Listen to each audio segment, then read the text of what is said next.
Hebron Ministries. இன்றைக்கு ஆண்டவர் தேவன் நம்மோடு கூட பேச வல்லமை உள்ளவராக இருக்கிறார். போன வாரங்களில் என்ன செய்தியை நான் எடுத்தேன்? ஒரு நல்ல ஒரு தைரியமுள்ள தகப்பனுக்கு, உண்மையான தகப்பனுக்கு முரட்டாட்டமுள்ள பிள்ளைகள் இருக்கிறார்கள். அது எப்படி அவன் டீல் பண்ணுறான், அதுதான் ஆண்டவர். இந்த ஃபாதர்ஸ் டேயில் கடவுள் நமக்கு அந்த அருமையான காரியங்களை நமக்கு உணர்த்துகிறார். அவனுடைய ரிபலியஸ்னஸ் அப்படின்னா அவனுடைய முரட்டாட்டத்தை அவன் எப்படி அவன் உண்மையாக அனுபவிச்சு அவன் சபிச்சறானா விட்டுறானான்றதான் பார்க்கும். மூணாவது காரியம் பார்க்கும்பொழுது இன்றைக்கு நம்ம பார்க்க போகிறோம் அட்வென்ச்சரியஸ்னஸ் ஆஃப் சோல்ஜர், துணிகரமுள்ள படைவீரன்.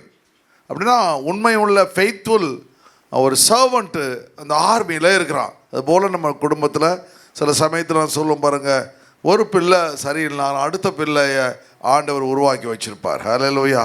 நம்ம யார் நம்புகிறவங்களோ அவங்க செய்யாமல் போயிடுவாங்க. ஆனால் ஆண்டவர் என்ன பண்ணுவார், அந்த குடும்பத்தை அப்படியே விட்டுட மாட்டார், அந்த ஆர்கனைசேஷன் அப்படியே விட்டுட மாட்டார். அடுத்தது ஒரு அசிஸ்டன்ட் மேனேஜர் போல், அதுக்கப்புறம் ஒரு சபையில் ஆண்டவர் என்ன, அதே போல் அடுத்த நிலை ஆட்களை கர்த்தர் உருவாக்கி கொண்டே வருவார். லீடர்ஷிப்புன்னா ஒரு காரியம், சபை, ஒரு ஆர்கனைசேஷன்னா அடுத்தவர்களை நாம் எமர்ஜிங் லீடர்ஸ் சொல்லுவாங்க, முன்னேறுகிற ஆட்களை நாம் உருவாக்கி கொண்டே இருக்க வேண்டும். சரி, இன்றைக்கு முதல் காரியத்தை பார்க்கும் பொழுது ஆண்டவர் சொன்ன அருமையான 3 காரியங்களை மறுபடியும் ஞாபகப்படுத்துவோம்.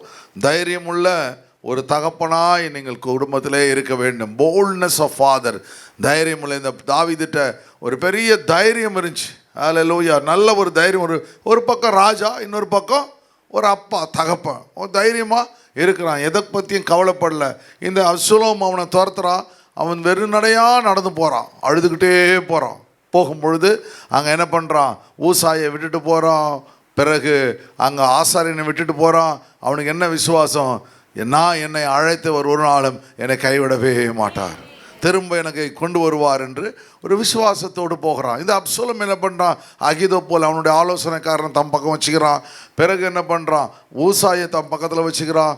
பிறகு என்ன பண்ணுறான், எல்லாரையும் தன்னோடு கூட சேர்த்து கொண்டு தகப்பனுக்கு விரோதமாய் போகும் பொழுது அவற்றை எல்லாவற்றையும் தேவன் அவனோடு கூட இருந்து முறியடிக்கிறதை பார்க்கின்றோம். ஹல்லேலூயா.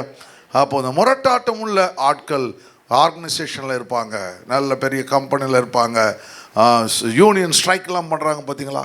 அதே போல் சபை, நீங்கள் ஒவ்வொருவரும் ஆண்டவர் உங்களை ஒரு தகப்பன் ஸ்தானத்தில், ஒரு 10 வருஷம் நான் சபைக்கு வரேன்னா கர்த்தர் உங்களை தகப்பனாக வச்சுருக்காருன்னு அர்த்தம். அதுக்கு வயசு முக்கியம் கிடையாது, உன்னுடைய ஒரு இருதயம் தான் முக்கியம். யோசிப்பு சின்ன பையன், அவன் என்ன பண்ணுறான், தன்னுடைய சகோதரர்கள் சொல்கிறான், ஜீவரட்சணை அடையும்படி கர்த்தர் என்னை அழைப்பினார். ஹல்லேலூயா.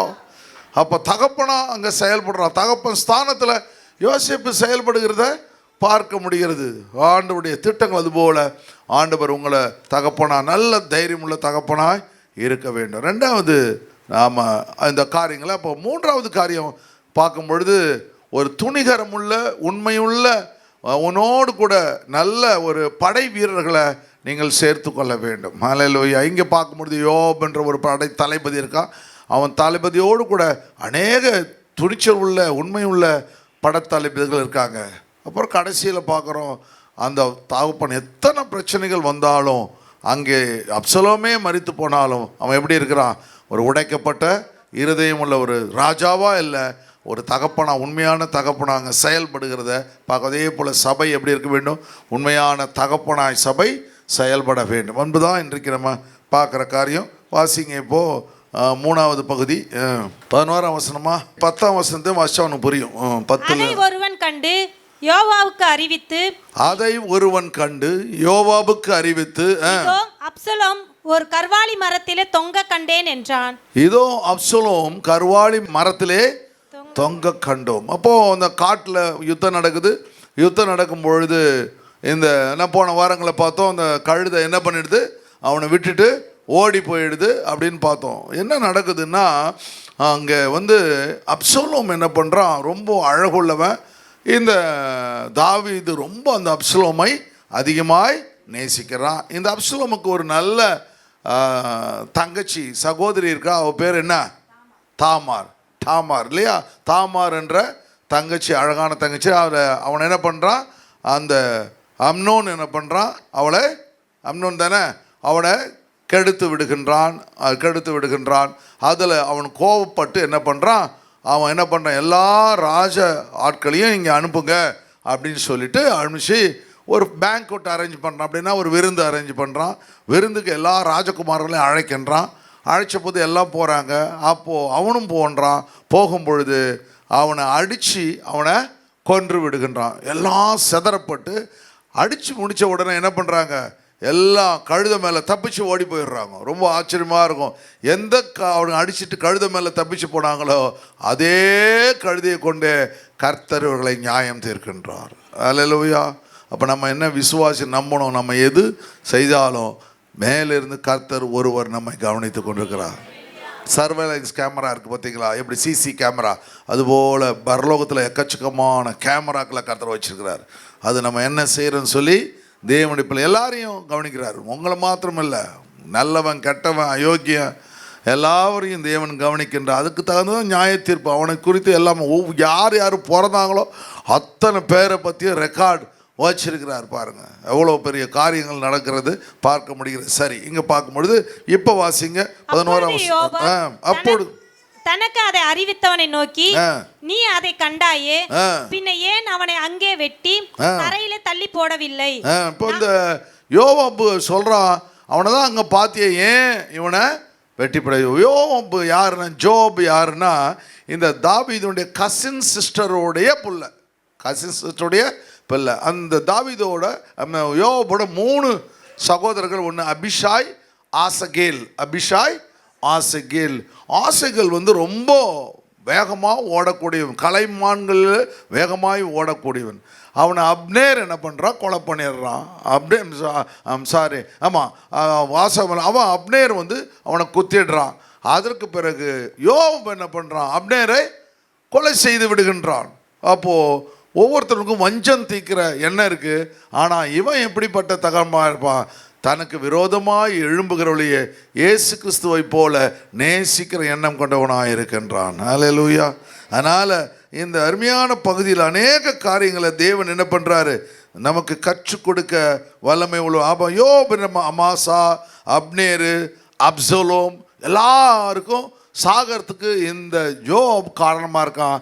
கடைசியில் அதோனாயை வந்து சப்போர்ட் பண்ணுறான். சாலமோன் இவனை கொன்று விடுகின்றான். பார்த்தீங்களா, எல்லாரையும் எது செஞ்சாலும் கர்த்தர் என்ன பண்ணுறாரு, கவனித்து கொண்டே இருக்கிறார். அல்லேலூயா, அல்லேலூயா.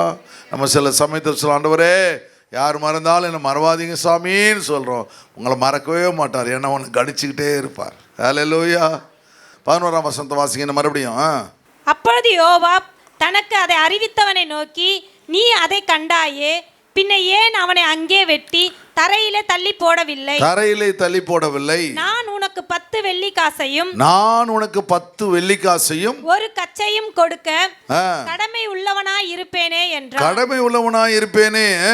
அந்த மனுஷன் யோவாபை நோக்கி, என் கைகளில் 1000 வெள்ளிக்காசு நிறுத்து கொடுக்கப்பட்டால். அப்ப எவ்வளவு ஃபெய்த்ஃபுல்லா இருக்கா பாருங்க. அவன் நம்பன தாவீது நம்புற ஒரு நல்ல பெரிய தளபதி யோவாபு. அவன் தாவீதுடைய பிள்ளையை கொல்றதுக்கு அவன் சொல்கிறான். ஆனால் முன்னாடியே தாவீது இன்ஸ்ட்ரக்ஷன் கொடுத்துருக்கான். என்ன பண்ணுவான், பிள்ளையாண்டானை நீ மெதுவாக நடத்து. அல்லேலூயா. அப்போது அதை வந்து அவன் வந்து மறந்து போயிட்டு தன் உள்ளத்தில் இருந்த குரோதம். ஏன்னா ஒரு முறை இவன் என்ன பண்ணுவான், ராஜாவை பார்க்கறதுக்கு போகலான்னு சொல்லிட்டு அப்சலோம் கூப்பிடும்பொழுது இவன் வரமாட்டான். யார் வரமாட்டான், யோவாப் வரமாட்டான். ஏன்னா தாவீது தான் தப்பாக நினச்சிக்க போகிறாரு. ஆனால் இவன் என்ன பண்ணுவான், அவனோட வயல்வெளியை கொளுத்தி போட்டுருவான். கடைசி வரலையும் இந்த அப்சலோமுக்கு குழந்தையே இல்லாமல் போயிடுது. குழந்தையே இல்லாமல் 3 பிள்ளைங்க, அந்த 3 பிள்ளைகளும் மரித்து போகிறார்கள். அவருக்கு விட்டு ஒரு மானுமெண்ட் நினைவு சின்னத்தை வச்சு அவன் என்ன பண்ணுறான், இது அப்சலோமுடைய நினைவு சின்னம்னு சொல்லி வச்சிட்றான். கடைசியில் குழந்தை இல்லாமல் போயிடுது. பார்த்தீங்களா, சில சமயத்தில் நாம் செய்கிற தவறுகள் நம் சந்ததியை அழித்து விடுகிறது. இல்லைனா அப்சலோமுடைய சந்ததி ஆண்டவர் ஆசீர்வதிப்பார். எப்படி தாவீதுடைய சந்ததியை தேவன் ஆசீர்வதித்தார். அப்போ நம்முடைய வாழ்க்கையினுடைய நிகழ்வுகள் தான் நம்முடைய சந்ததியுடைய ஆசீர்வாதத்தை கர்த்தர் வச்சிருக்கிறார். சரி கவனிங்க. நான் ராஜாவுடைய குமாரன் மேல் என் கையை நீட்ட மாட்டேன். பிள்ளையாண்டானாகிய அப்சலோமை நீங்கள் அவரவர் காப்பாற்றுங்கள் என்று ராஜா உமக்கும் அபிசாய்க்கும் உமக்கும் அபிசாய்க்கு ஈத்தாய்க்கும் எங்கள் காதுகள் கேட்க கட்டளையிட்டாரே. காதுகள் கேட்க கட்டளையிட்டாரே. அப்போ ஒரு சாதாரண ஒரு ஆளு கவனிச்சு அவ்வளோ 1000 வெள்ளிக்காசை நிறுத்து கொடுத்தா கூட நான் அந்த பாதகத்தை செய்ய மாட்டேன். அப்போ உங்களுக்கு மேலே உள்ளவங்க அநியாயம் பண்ணா கூட கீழே உள்ளவங்க என்ன செய்யணும்? தப்புன்னு சொல்லணும். அல்லேலூயா. இதை நான் செய்ய மாட்டேன், சாரி, என்னால் முடியாது அப்படின்னு சொல்லி ஒரு தைரியத்தோட சொல்லணும். நீங்கள் அட்ஜஸ்ட் பண்ணிக்கிட்டு போகக்கூடாது. என்ன உணர்வு இருக்கணும்? தேவன் என்னை பார்த்து கொண்டு இருக்கிறார். அதுதான் உங்கள் உயர்வுக்கு உங்களுடைய உணர்வு தான் மிக மிக முக்கியமான ஒன்று. 2 சாமுவேல் புத்தகம் 14ஆம் அதிகாரத்தில் வாசிக்கும் பொழுது இங்கே பார்க்குறோம், அங்கே இவன் அப்சலோம் மேலே ரொம்ப, அதாவது தாவீது ரொம்ப தாங்களாக இருக்கான்னு புரிஞ்ச உடனே எப்படியாவது தாவீதை உள்ளே கொண்டு வருவதற்காக இந்த யோவாப் நினைக்கிறான். அப்போ என்ன பண்ணுறான்? ஒரு பெண்ணுக்கிட்ட சொல்லி, நீ என்ன செய்யணும், நீ ஒரு இழவு கொண்டாடுறவர் போல போயிட்டு என்ன பண்ண, செத்து போயிட்டானால அந்த முகம் செத்து போயிட்டான், அப்சலோம் கொண்டுட்டான், அதனால் அதே நினச்சிட்டு இருக்க, அது வேணான்னு சொல்லிட்டு அப்போது அப்சலோம் மேலே அவன் கோபமாக இருக்கிறான். உடனே என்ன பண்ணுறான், நீ போய் அழகு போய் சொல்லு அப்படின்னு சொல்லி. என்னென்னா 2 பசங்க இருந்தாங்க, 2 பேரும் சண்டை போட்டுக்கிட்டாங்க. ஒருத்தன் கொண்டு போட்டான், ஒருத்தன் அப்படியே. இந்த கதை என்ன கதை? இவன் எப்படி அப்சலோம் அவனை கொண்டு போட்டான், அந்த கதையை அப்படியே இவன் ஜோடிச்சு யோவாப் அந்த பெண்ணுக்கு சொல்லி கொடுத்து ஒருத்தன் கொண்டு போட்டாங்க. கொண்டு போட்ட உடனே அந்த எல்லாரும் கேட்குறாங்க, அவனை என்கிட்ட கொடுங்க, அவங்கள நாங்கள் கொண்டு போடுறோம் சொல்கிறாங்க. அப்போ யார்? இவன் அவனை கொண்டு போட்டான் அப்சலோமு. இப்போ இவனையும் கேட்குறாங்க, அப்போ நான் பிள்ளையற்றவனாக ஆயிடுவனே ராஜா அப்படின்னு சொல்லிட்டு இந்த அப்சலோம் கதையை அழகாக போயிட்டு சொல்கிறான். அவனை அப்சலோமையும் நீங்கள் விட்டுட்டீங்கன்னா உனக்கு பிள்ளையே இல்லாமல் போயிடுமேன்னு சொல்லும்போது அப்போ தாவீது சொல்லுவான், இதை உனக்கு யோவாப் சொல்லி கொடுத்தானா அப்படின்னு கேட்பான். பாருங்க, இன்னும் அழகா கேட்கற மாதிரி. சரி, ஒரு வசனம் கடைசி வாசி பார்த்தீங்களா? அப்பொழுது ராஜா, இதில் எல்லாம் யோவாப் உனக்கு உட்கையா இருக்கவில்லையா என்று கேட்டான். அதற்கு அந்த ஸ்திரீ பிரதித்திரமாக, ராஜாவாகிய என் ஆண்டவன் சொன்னதற்கெல்லாம் வலது பக்கத்திலாவது இடது பக்கத்திலாவது விலகுவதற்கு ஒருவராலும் கூடாது என்று ராஜாவாகிய என் ஆண்டவனுடைய ஜீவனை கொண்டு சொல்லுகிறேன். உமது அடியானாகிய யோவாப் தான் இதை எனக்கு கற்பித்து அவனை இந்த எல்லா வார்த்தைகளையும் உமது அடியாளின் வாயிலே போட்டான். ஹல்லேலூயா. வாசிங்க. நான் இந்த காரியத்தை உமாய் பேசுவதற்கு உமது அடியானாகிய யோவாப் அதற்கு காரணமாய் எல்லாத்தையும் கக்கிடுறா. அதனால யாராவது சொல்லி கொடுத்துறாங்க, போட்டு கொடுத்துருவாங்க. நம்பி சொல்லிடாதீங்க, அவங்களுக்கு தெரியும் எப்படி போட்டு வாங்குறதுன்னு. ஹல்லேலூயா. பார்த்தீங்களா என்ன கரெக்டாக? அவன் ராஜா பாச்ச சாதாரணமாக அப்போ அந்த பொசிஷன் வந்திருக்கானா எல்லாத்தையும் பார்த்துட்டு தானே வந்திருப்பான். அவனுக்கு எவ்வளோ ஞானம் இருக்கும்ல, அது நீங்கள் உணரணும். சரியா?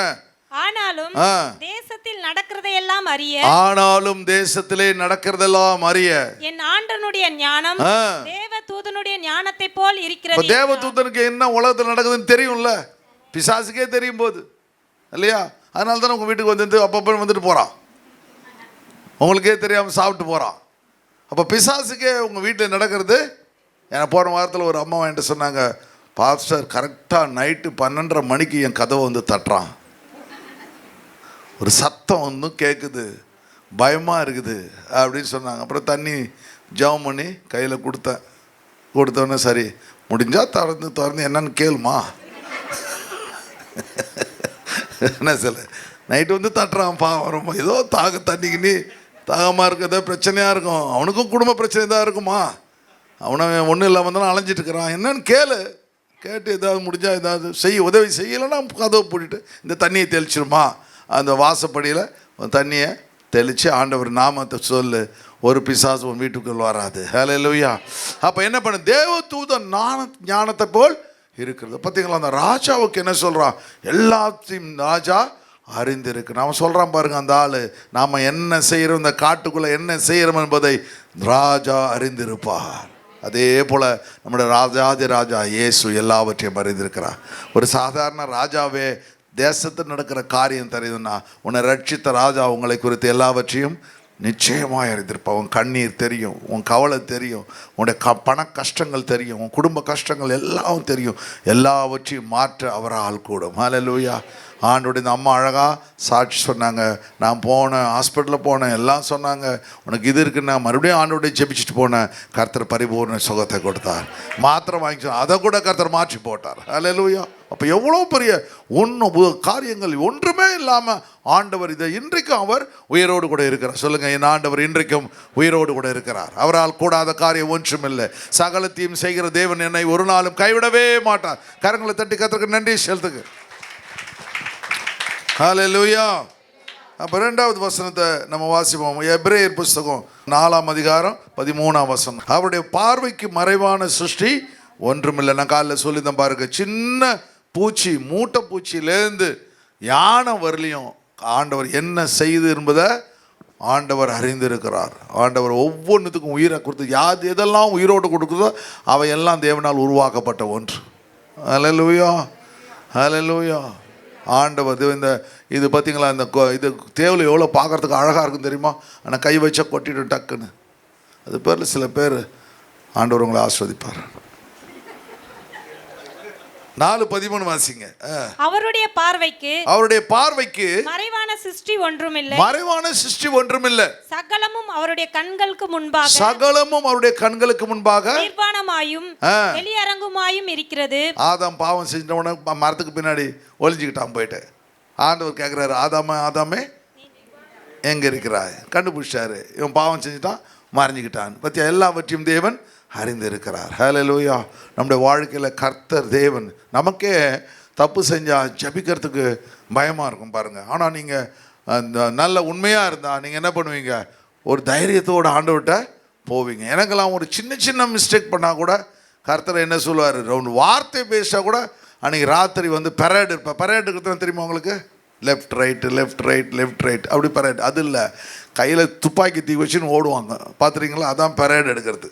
அவன் என்ன பண்ணுவான், இன்னும் 10 ரவுண்டு இந்த கிரவுண்டை சுற்றிவான். அது போல் கடவுள் என்ன பண்ணுவார், எனக்கு இந்த செக்கப் பவுன்ஸ் பண்ண வைப்பார், என்னென்னலாம் பண்ணுவார் தெரியுமா?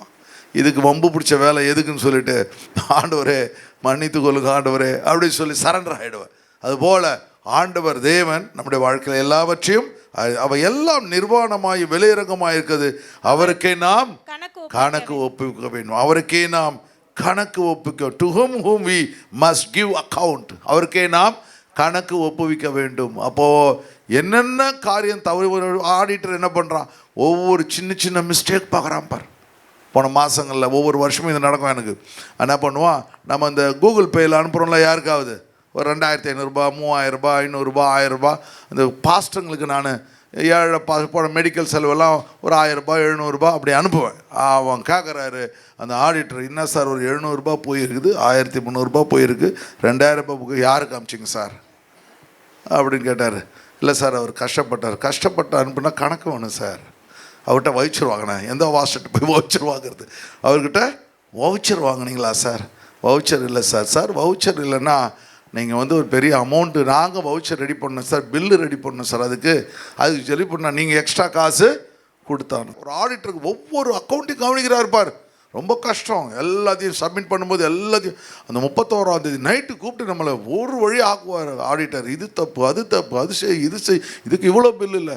அப்போது ஸ்டாஃபுங்கிட்ட நம்ம என்ன பண்ணுறது, எல்லாவற்றையும் ஒரு சின்ன அமௌண்ட் பார்த்து கடைசியில் லட்சக்கணக்கில் வாங்கி எங்கேயாவது புதுசாக வீடு வாங்கியிருக்கீங்களான்னு கேட்பார் அவர்.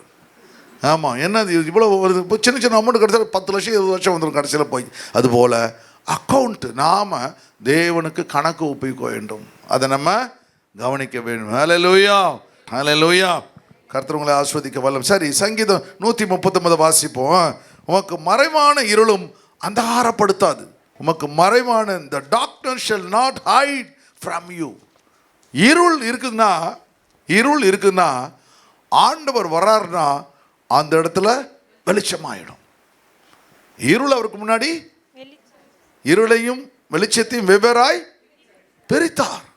இருளுக்கு வந்தா, ஏன்னா இருள் வந்து ஆண்டவருக்கு முன்னாடி நிற்காது. எப்படி ஒரு விளக்க கொளுத்துல அந்த இருள் ஒரு நிமிஷம் மறைஞ்சு போதோ அதுபோல் ஆண்டவர் என்ன பண்ணுறாரு, ஒரு பெரிய வெளிச்சத்தை கர்த்தர் கட்டளையிடுவார். அதனால உமக்கு மறைவாக இருளும் அந்தகாரப்படுத்தாது, இரவும் பகலை போல வெளிச்சமாயிருக்கும். இரவும் பகலை போல வெளிச்சமா இருக்கும். சங்கீதக்காரர் சொல்லுவாங்க, இரவும் எப்படி இருக்கும்? பகலை போல வெளிச்சமாயிருக்கும். உமக்கு இருளும் வெளிச்சமும் சரி. உமக்கு இருளும் வெளிச்சம் ஒண்ணுதான் ஆண்டவரே. நமக்கு தான் வெளிச்சத்தில் கண்ணு தெரியாது இல்லை, ஆனால் அவருக்கு ஆண்டவர் இருட்லையும் உள்ளந்திரைங்களை ஆராய்ந்து அறிகிற ஒரு தேவன். இன்னும் ஒரே ஒரு வசனத்தை வாசிச்சு அப்புறம் போலாம். நீர் என் உள்ளந்திரிகளை கை கொண்டிருக்கிறீர், கை கொண்டிருக்கிறீர் என் தாயின் அப்படின்னா you found my inward parts. உள்ளந்திரிகளை கை கொண்டிருக்கிறீன்னா நீ தான் எப்படி இந்த கம்ப்யூட்டரில் அந்த சின்ன சின்ன இப்போ பார்ட்ஸ் எல்லாம் இணைச்சாரோ, நம்ம உடம்புல இருக்க அத்தனை பார்ட்ஸ் நீ தான் இணைச்சீர். கை கொண்டிருக்கிறீர். You found my inner parts. என்னுடைய உள்ளங்களில் இருக்கிற பார்ட்ஸ், என்னென்ன பார்ட்ஸ் இருக்கோ, ஹார்ட்டு, லிவரு எல்லாத்தையும் ஒவ்வொன்றா நீர் தான் இணைச்சீர். அந்த வால்வு, அந்த இண்டஸ்ட்ரின்னு எல்லாத்தையும் நீர் இணைச்சீர். என் தாயின் கர்ப்பத்தில் என்னை காப்பாற்றினீர். என் தாயின் கர்ப்பத்தில் என்னை காப்பாற்றினீர். அல்லேலூயா. உங்கள் தாயை பற்றி நான் ஒரு நாள் சொல்லியிருக்கேன் இல்லையா, எப்படி அவன் பிறந்தான், எப்படி அவன் விழுந்தான், எப்படி அவன் வளர்ந்தான்னு சொல்லியிருக்கேன். அதுபோல் என் தாயின் கர்ப்பத்தில் என்னை காப்பாற்றினீர். என் கருவு அழிஞ்சு போயிதுன்னா இன்னைக்கு நான் ராஜா இல்லை ஆண்டவர்.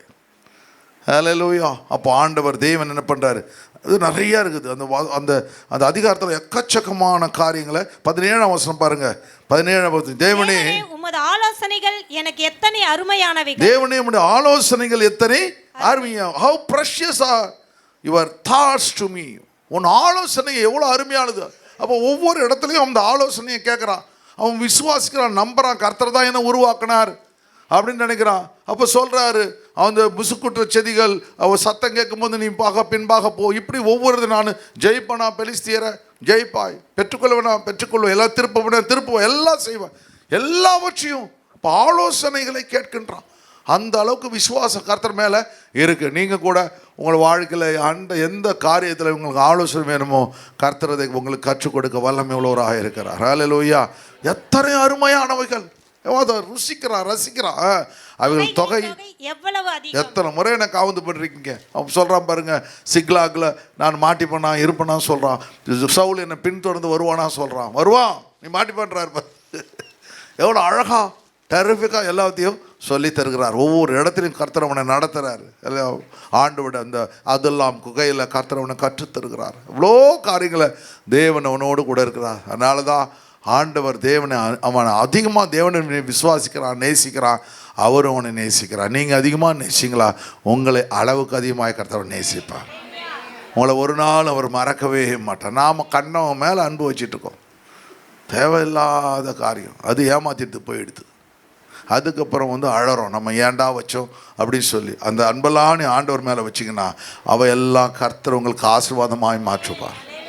ஹல்லேலூயா. உங்கள் வைக்கிற அன்பெல்லாம் நீங்கள் ஆண்டவர் மேலே வைக்க நீங்கள் கற்றுக்கொள்ளுங்க. கர்த்தர் உங்கள் வாழ்க்கையில் எவ்வளோ பெரிய ஆலோசனைகளை கர்த்தர் தருவோம். நான் அப்படி தான் இந்த வேதாகமத்தில் எல்லாத்தையும் படித்து தான் என் வாழ்க்கையில் நான் எல்லாவற்றையும் கற்றுக்கொண்டேன்.